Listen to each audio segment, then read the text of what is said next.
Hello food lovers, welcome back to our channel. నేను మీ రాణి Eramsetti. Friends, ఈరోజు రెసిపీ వచ్చేసి అందరికీ ఇష్టమైన బూరెలు రెసిపీ అండి. చాలా సింపుల్గా, టేస్టీగా, సాఫ్ట్గా చేసి చూపించబోతున్నాను. వీడియోని మధ్య మధ్యలో స్కిప్ చేయకుండా ఫస్ట్ నుంచి లాస్ట్ వరకు చూడండి.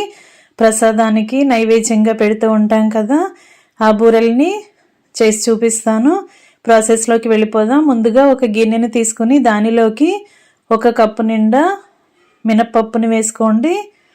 గుళ్ళు మినప్పప్పు అయినా పొట్టు మినప్పప్పు అయినా కూడా ఏదైనా ఒక బౌల్తో కానీ ఒక గ్లాస్తో కానీ కొలిచి తీసుకోండి. ఇలా తీసుకున్న పప్పుని గిన్నెలో వేసుకున్నాం కదా, గిన్నె నిండా వాటర్ పోసి 4 గంటల వరకు నానపెట్టండి. గుళ్ళు మినప్పప్పు అయితే 2 గంటలు నానితే సరిపోతుందండి. దీనిని పక్కన పెట్టుకున్నాం కదా. ఇప్పుడు మనం ఏ కప్పుతో అయితే మినప్పప్పు కొలిచి తీసుకున్నామో అదే కప్పుతో సగం కప్పు వరకు పచ్చిశనగపప్పుని తీసుకుని ఒక గిన్నెలోకి వేసుకోండి. శనగపప్పు బూరెలు చేసి చూపించబోతున్నానండి. చాలా సింపుల్గా, టేస్టీగా ఈ ప్రాసెస్ అనేది ఉంటుంది. వీడియోని స్కిప్ చేయకుండా లాస్ట్ వరకు చూడండి. ఈ శనగపప్పుని కూడా వేరొక గిన్నెలో వేసుకున్నాం కదా, ఉలిగేంత వరకు వాటర్ పోసి ఇలా వెడల్పుగా పలుచగా చేసుకుని దీనిని కూడా ఒక 2 గంటల వరకు నానబెట్టుకోండి. నానిన తర్వాత ప్రాసెస్ అనేది స్టార్ట్ చేద్దాం. ఇలా మినపప్పు అంతా కూడా 4 గంటల తర్వాత బాగా నానిన తర్వాత పొట్టంతా కూడా కడిగి చూపిస్తున్నానండి. గుళ్ళు మినపప్పు అయినా కూడా 2 గంటల వరకు నానపెట్టుకుని శుభ్రంగా కడిగి తీసుకోండి. కడిగిన మినపప్పుని మిక్సీ జార్లోకి వేసుకుందాం. వాటర్ అనేవి ఏమీ రాకుండా పప్పుని మాత్రమే వేసుకోండి.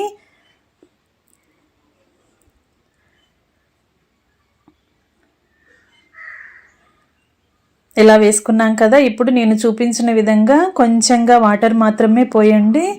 మరి ఎక్కువగా గ్లాస్తో పోయొద్దండి. చిన్న బౌల్తో కానీ ఏదైనా టేబుల్ స్పూన్తో కానీ పోసి మూత పెట్టి మెత్తగా సాఫ్ట్గా గ్రైండ్ చేసుకోండి. పిండి అనేది బాగా నలగాలి, కానీ మరీ జారుగా ఉండకూడదు. పిండి అనేది జారుగా రుబ్బినట్లయితే పూర్ణం షేప్ అనేది కరెక్ట్గా రాదు. అంతేకాకుండా ఆయిల్ని కూడా ఎక్కువగా పీల్చేసుకుంటాయండి. ఇలా నేను చూపించిన విధంగా మెత్తగా రుబ్బుకుని అదంతా కూడా ఒక గిన్నెలోకి వేసుకోండి. ఇప్పుడు బూరెలు అనేవి చాలా సాఫ్ట్గా, టేస్టీగా వస్తాయని చెప్పాను కదా.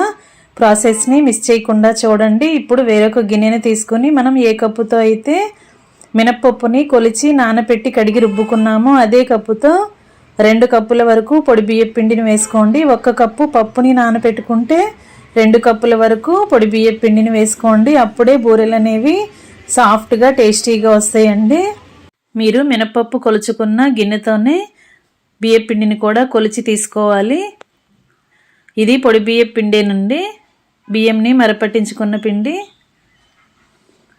ఈ పిండిలోకి కొంచెం కొంచెంగా వాటర్ని యాడ్ చేస్తూ పిండిని ముద్దలాగా కలపండి. మరీ చపాతీ ముద్దలాగా గట్టిగాను ఉండకూడదు, అలాగని దోశల పిండిలాగా జారుగా కూడా ఉండకూడదండి. నేను చూపించిన విధంగా కొంచెం కొంచెంగా మాత్రమే వాటర్ని యాడ్ చేస్తూ పిండిని కలుపుకోండి. ఈ విధంగా పిండిని రుబ్బుకుని బియ్యం పిండిని కలుపుకుని మనం బూరెలు అనేవి చేసుకున్నట్లయితే ఆయిల్లో వేసినా కూడా కొత్తగా వంట నేర్చుకునే పిల్లలైనా చిన్నపిల్లలైనా ఎలాంటి వారైనా కూడా ఈ బూరెలను చాలా ఈజీగా వేసేసుకోవచ్చండి, కుక్ చేయొచ్చు. ఎందుకంటే మనం ఈ విధంగా పిండిని కలిపి రుబ్బుతున్నాం కదా. ఈ బూరెలు అనేవి ఆయిల్లో వేసినా కూడా అసలు చిటపట మనకుండా చాలా ఈజీగా ఇవి డీప్ ఫ్రై చేసేసుకోవచ్చు. ఈ ప్రాసెస్ అనేది చాలా ఈజీగా అనిపిస్తుందండి. మనం బూరెలు చేస్తే మినపప్పుని బియ్యంని నానపెట్టి కడిగి రుబ్బుతూ ఉంటాం. బియ్యంలో గింజలు అనేవి ఏమైనా పలుకులు అనేవి ఉంటే బూరెలు అనేవి ఆయిల్లో వేసిన వెంటనే చిటపట్లాడి కిచెన్ నిండా పడుతూ ఉంటాయి. చాలామంది బూరెలు చేసుకోవటానికి భయపడుతూ ఉంటారు. అలా కాకుండా నేను చూపించిన ప్రాసెస్తో పిండిని కలిపి చూడండి. బియ్యం పిండిని కూడా ముద్దలాగా కలిపాం కదా, ఆ కలిపిన ముద్దని రుబ్బుకున్న మినప్పిండిలో బాగా కలుపుకొని ఉండలనేవి ఏమీ లేకుండా చేత్తో బాగా కలిపి గిన్నెకు మూత పెట్టి 1 గంట పాటు నానపెట్టండి. ఈలోపుగా మనం లోపల పూర్ణానికి శనగపప్పు ప్రాసెస్ అనేది చూద్దాం. ఈ శనగపప్పు ఉడికించుకోవటానికి టైం అనేది పడుతుంది కదా, ఈ లోపుగా మనకి మినప్పిండి నానితే సరిపోతుందండి. ఎక్కువగా నాననిచ్చినట్లయితే పిండి అనేది పుల్లగా అయిపోతుంది, బూరెలకు టేస్ట్ అనేది అంత బాగా రాదు. కొంచెం సేపు, ఒక గంట సేపు నానబెట్టుకుంటే సరిపోతుంది. శనగపప్పుని ముందుగానే నానబెట్టి పెట్టుకున్నాం కదా, 2 గంటల తర్వాత శనగపప్పులో ఉన్న వాటర్ అన్నీ కూడా బాగా కడిగి తీసుకుని ఈ శనగపప్పుని ఒక గిన్నెలోకి వేసుకోండి. ఏ కప్పుతో మనం పప్పు కొలిచి తీసుకున్నామో అదే కప్పుతో 1.5 కప్పుల వరకు వాటర్ పోసి గిన్నెకి మూత పెట్టుకుని కుక్కర్లో పెట్టుకుని 5 నుంచి 6 విజిల్స్ వచ్చేంత వరకు ఉడికించండి. మీరు శనగపప్పు దేనితో కొలుచుకుంటే వాటర్ని కూడా సేమ్ అదే కప్పుతో 1.5 కప్పులు కొలిచి తీసుకున్నామంటే శనగపప్పు అనేది కరెక్ట్గా ఉడికిపోతుందండి. ఎక్కువగా వాటర్ అనేవి అసలు ఉండవు. ఈ విధంగా ఉడికిన తర్వాత బాగా చల్లారిన తర్వాత ఇలా పప్పు గుత్తితో కానీ ఏదైనా మ్యాషర్తో కానీ ఇలా మెత్తగా మెదిపి తీసుకోండి. మరీ ముద్దపప్పులాగా మెత్తగా సాఫ్ట్గా ఉండకూడదండి, కొన్ని పలుకులుగానే ఈ పప్పు అనేది నలగాలి. శనగపప్పు పలుకులు అనేవి పంటికి తగులుతూ టేస్టీగా ఉంటాయి. బూరెలు అనేవి తింటున్నప్పుడు శనగపప్పు అనేది పంటికి తగులుతూ ఉండాలి. మనం ఏ కప్పుతో శనగపప్పు కొలిచి నానబెట్టుకున్నామో అదే కప్పుతో 1 కప్పు పప్పుకి 3/4 కప్పు వరకు బెల్లం తురుము తీసుకొని ఒక గిన్నెలోకి వేసుకుని 1/4 గ్లాస్ వరకు వాటర్ పోసి ఈ గిన్నెను స్టవ్ మీద పెట్టి బెల్లాన్ని బాగా కరిగించండి. పాకం రానివ్వాల్సిన పని లేదండి, బెల్లం గడ్డలన్నీ కరిగితే సరిపోతాయి. ఇప్పుడు కరిగిన బెల్లం సిరప్ని స్ట్రైనర్తో వేరొక గిన్నెలోకి వడగట్టి తీసుకోండి. స్టవ్ మీద వేరొక ప్యాన్ పెట్టుకుని శనగపప్పుని ఉడికించుకోవటానికి తగిన ప్యాన్ పెట్టుకుని మనం కరిగించిన బెల్లం సిరప్ అన్నీ కూడా ప్యాన్లోకి వడకట్టుకుని మనం ముందుగా ఉడికించి మ్యాష్ చేసుకున్న శనగపప్పుని పాకంలో వేసేసుకోవటమే. ఇప్పుడు శనగపప్పు ముద్దంతా కూడా పాకాన్ని బాగా పీల్చుకుని ముద్దలాగా దగ్గరగా ఉడకాలండి, చిక్కబడాలి. అంతవరకు కూడా ఇలా గరిటెతో కలుపుకుంటూ ఉడికించండి. పప్పు అనేది బెల్లం సిరప్లో కలిసి ఇలా పల్చగా జ్యూసీగా వస్తుంది. ఇదంతా కూడా బాగా ఉడికించి దగ్గరగా ముద్దలాగా అయ్యేంత వరకు ఫ్లేమ్ని మీడియంలో పెట్టుకుని గరిటెతో ఎప్పటికప్పుడు కలుపుకుంటూ ఉడికించాలి.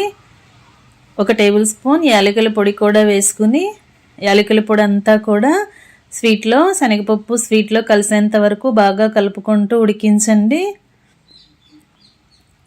అలాగే 1 టేబుల్ స్పూన్ నెయ్యి కూడా వేసుకుని నెయ్యి అంతా కూడా స్వీట్లో కలిసేలా గరిటెతో కలుపుకుంటూ దగ్గరగా ఉడుకుతున్నప్పుడు ఫ్లేమ్ని సిమ్లో పెట్టుకుని ఉడికించండి, అడుగున అంటుకుపోకుండా ఉంటుంది. ఈ విధంగా వాటర్ అన్నీ కూడా ఎగిరిపోయి శనగపప్పు అనేది ముద్దలాగా వచ్చింది కదా, దగ్గరగా ఉడికింది. ఇప్పుడు కొంచెం స్వీట్ని చేత్తో మనం తీసుకుని ఉండలాగా చేసి చూసినట్లయితే ఇలా విడివిడిగా లేకుండా ఇలా బాల్ లాగా వచ్చింది కదా, అంటే శనగపప్పు అనేది కరెక్ట్గా ఉడికినట్లేనండి. ఇంకా స్టవ్ ఆఫ్ చేసి కళాయిని పక్కన పెట్టుకుని చల్లార పెట్టుకోండి. చల్లారే లోపుగా మనం మినప్పిండి బియ్యపిండిని కలుపుకుని నానబెట్టి పెట్టుకున్నాం కదా, గంట తర్వాత మినప్పిండిని చూసినట్లయితే ఇలా పొంగుతూ గుల్లగుల్లగా వస్తుందండి. ఈ విధంగా పొంగుతూ వచ్చినట్లయితే బూరెలకు టేస్ట్ అనేది చాలా చాలా బాగుంటుంది. తింటున్నప్పుడు సాఫ్ట్గా నోట్లో వేసుకుంటే కరిగిపోయేలా చాలా టేస్టీగా అనిపిస్తాయండి. మినప్పిండి ఈ విధంగా నానాలి. ఇప్పుడు 1 టేబుల్ స్పూన్ సాల్ట్ వేసుకుని సాల్ట్ కూడా పిండిలో కలిసేంత వరకు బాగా కలిపి పిండిని పక్కనే పెట్టుకోండి.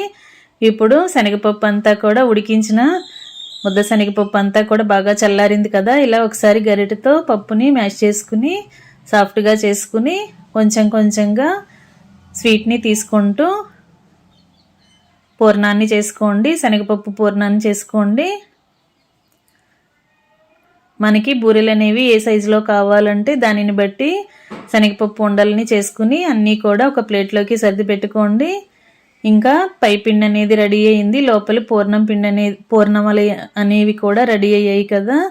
ఇప్పుడు ఒక్కొక్క పూర్ణాన్ని శనగపప్పు పూర్ణాన్ని నేను చూపించిన విధంగా గిన్నెలో ఇలా పైకి కనిపించేలా పెట్టుకోండి. ఒక గిన్నె నిండా వాటర్ని పెట్టుకుని చేతిని వాటర్లో తడుపుకుంటూ ఇలా నేను చూపించిన విధంగా పూర్ణాన్ని ప్రిపేర్ చేయండి. స్టవ్ ఆన్ చేసి కళాయి పెట్టుకుని డీప్ ఫ్రైకి సరిపడా ఆయిల్ పోసి ఆయిల్ కాగిన తర్వాత ఒక్కొక్క పూర్ణాన్ని ఆయిల్లో వేసుకోండి. కొత్తగా వంట నేర్చుకునే పిల్లలైతే గరిటెతో బూరెలు అనేవి చేసుకుని వేసుకోవచ్చండి. ఎక్కువగా ప్రాక్టీస్ ఉన్నవారైతే ఇలా చేత్తోనే పూర్ణాలని ఆయిల్లో వేసేసుకోవచ్చు. చాలా ఈజీగా కుక్ చేసుకోవచ్చండి. ఆయిల్లో వేసినా కూడా చిటపటమని పేలుతాయనే భయం లేకుండా చాలా సింపుల్గా మనం ఈ పూర్ణాల ప్రాసెస్ అనేది కుక్ చేసి దేవునికి నైవేద్యంగా సమర్పించి ఫ్యామిలీలో అందరికీ కూడా సర్వ్ చేయొచ్చండి.